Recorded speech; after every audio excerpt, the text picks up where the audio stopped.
Wai kai dan Allah baka gajiya da shan taba ne? A'a, kamar yadda ban gajiya da shan taba, ke ma ba ka gajiya da latsa-latsan waya. To in tambaye ka mana. Wai dan Allah a rana kara nawa kake shan sigari?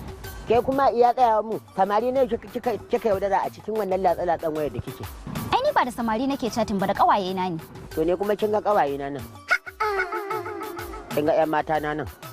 Wayan nan su ne kawaye na, su ne 'yan mata na. Musamman a ce ina jiran wani abu. Wallahi yaya ka rage shan taban nan wallahi saboda an faɗa an ce hunhun mutum baki yake yi yadda ka san bakin gawayi wallahi gara kai makan ka kiyamar laili. To me yasa idan ne kaki na tofar bana ganin baki?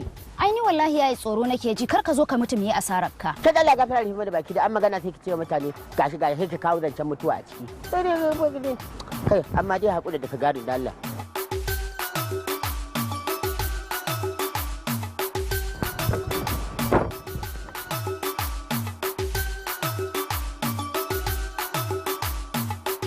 Ya na ga fuskar ka a turbina ka dawo haka kuma ga himma fuskar tana ta maiko kamar masa.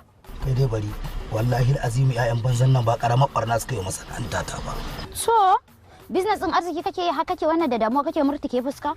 Billahi allazi la ilaha illa huwa ni na fa karfin kimin gori akan kasuwanci tun kan ai daran akai kwandi tun kan a waye nake baza spiko na neman caja ta. Ke bari in gaya miki ki ji ki bude kunnen ki da kyau ko ina saka kiɗa na nake in buɗe sifikoda a cikin gidajen wasa na a kuma biya a shiga a kalla.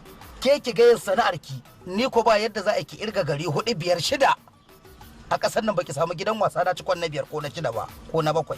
Ai sai dai gidan wasan ba dai gidan da zai kawo maka kuɗi ba wallahi shi yasa ga kanan kullun a talauci a kare. Hawa yarinya iya taku ne amma dai zuwa rafi za ki gane kurenki. Lalle kin kure mutumin yau. Kai da Allah malam juya baki duwari. Wabarin tambaye kama wai yaushe rabanka da brush ne wai kai. To ina ganin rabona da brush tun lokacin da aka auro ta maki ina saurayi. Ina brush a bayi mahaifina yana sayan bakin maki. Kowace furtiya. Kai mu je bazuka.